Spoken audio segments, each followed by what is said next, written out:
motivation, I think about inspiration, and not memes, sir, but inspiration in the form of one of the people who has really inspired me.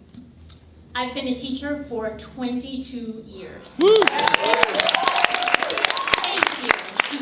Of those 22, I was a high school teacher in a public school for 15 of the 22, and now I work teaching teacher candidates, people who are going to be middle school and high school teachers. And in all of what I do, one of the things that I would say is a steady pattern is that I think outside the box. And I ask for things that sometimes don't make me all that popular. So in my 15 years of teaching high school, I had a principal who, when I walked into his office, I would start with, "Good morning, Ed. What's my favorite word?" And he'd just go, "Yes." So things I've asked of Ed included, can I take 14-year-olds on a Habitat for Humanity build and let them use power tools? Yes. Can I take our children to Washington, D.C. to protest outside a Sudanese embassy? Yes. So yeah, I had a good run of asking those kinds of questions. And the person who I would say served as my inspiration for this is my mom. Yes, call out to moms. I'm a mom.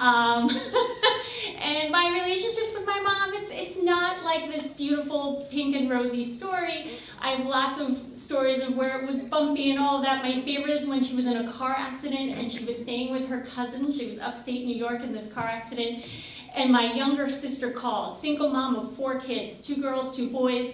My younger sister called just after me. She was fine, don't be all too worried. But she called, and her cousin says, "Elizabeth, someone's on the phone for you." And she goes, "Is it one of my sons?" So, yeah, I know, I'm throwing her under the bus a little, but you gotta balance out the story here. Let's keep it real, people, right? So, my mom is a wonderful person, and she will see this video, and she will remember that moment and laugh too, I promise. And we can just blame it on the pain meds. This is a story, though, that I want to tell you in terms of inspiration and thinking outside the box that cannot be blamed on pain meds. So my mom always wanted to be a teacher for us, for her 4 kids. And this included letting us have like 5 cats at once, right? Never a dog, which is what I really wanted, but 5 cats in the house, no problem. Then we got this great idea to have gerbils. Anybody ever have gerbils? Yeah, we have no pets, by the way. My husband and my 2 kids, no pets in our house. This is probably why. So we got gerbils, and we got a male and a female without realizing. And do you know what happens when you do that? We went from 2 gerbils to 20 gerbils.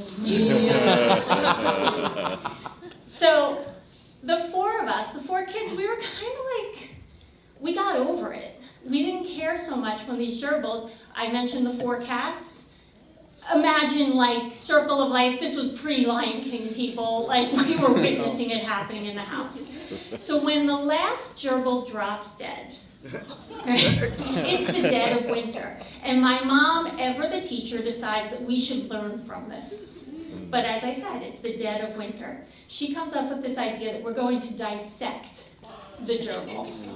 We're going to dissect our family pet so we can learn together. But it's so cold out, and we can't do something like that indoors. That's where it would get crazy. So we need to save the gerbil. My mom takes the gerbil, wraps it up in tin foil, puts it in a coffee can, and puts it in the freezer. And we're gonna wait until it's warm out.